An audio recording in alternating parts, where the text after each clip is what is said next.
Untuk PK-nya Saka Tatal seperti apa sih?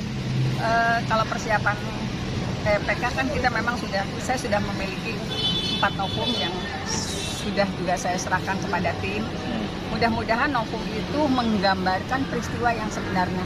Betulkah terjadi pembunuhan? Betulkah terjadi pemerkosaan seperti yang tertuang dalam putusan pengadilan? Seperti yang tertuang dalam tuntutan jaksa sebelumnya.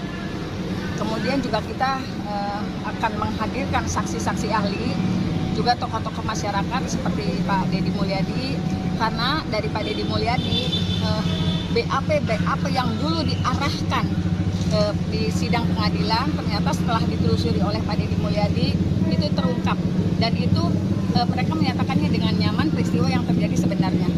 Sedangkan saksi-saksi ahli tentu saja yang akan mengkaji apakah betul apakah waktu itu kan ada hasil otopsi yang menyatakan akibat kematiannya adalah karena retakan tulang tengkorak belakang, tetapi pada tuntutan akibat tusukan. Nah, itu kita akan menghadirkan saksi-saksi ahli yang bisa mengkaji itu, karena terus terang aja di tahun 2016-2017 saya memang tidak bisa menghadirkan saksi-saksi ahli yang didatangkan oleh kita. Jadi kita betul-betul saksi itu yang didatangkan oleh pihak kejaksaan. Oke, Ibu mungkin boleh digambarkan gitu. Itu 4 novum boleh dibocorkan Bu apa aja? Apa yang paling utama, yang paling disiapkan utama apa sih? Yang paling utama novum itu tidak dimiliki oleh yang lain. Itu aja sih sebetulnya, kan kita juga nggak bisa karena itu kan sudah masuk ke materi juga gitu. Jadi mudah-mudahan misalnya disiarkan secara langsung terbuka akan terlihat apa sih novum yang saya miliki. Kemudian juga karena saya juga dapatnya dengan cara yang sulit, mudah-mudahan itu terbuka. Saya juga kaget banget ternyata reaksinya luar biasa. Sebetulnya saya cuma nggak ngomong yang lain, saya ngomong fakta sidang. Itu yang terjadi di sidang. Nggak pernah saya ngomongin yang lain. Saya diminta untuk menjawab dari, mohon maaf, pengacara-pengacara yang menghujat saya, nggak pernah saya juga jawab ini. Saya selalu ngomong di fakta sidang. Dan luar biasa, karena responnya luar biasa, tiba-tiba ada seseorang yang datang menyerahkan novum itu. Kalau Ibu yakin ini di 2016 memang ini rekayasa, saya kasih novum, saya kasih bukti yang lain. Akhirnya alhamdulillah sekarang novum itu sudah di tangan saya, juga saya sudah serahkan ke tim.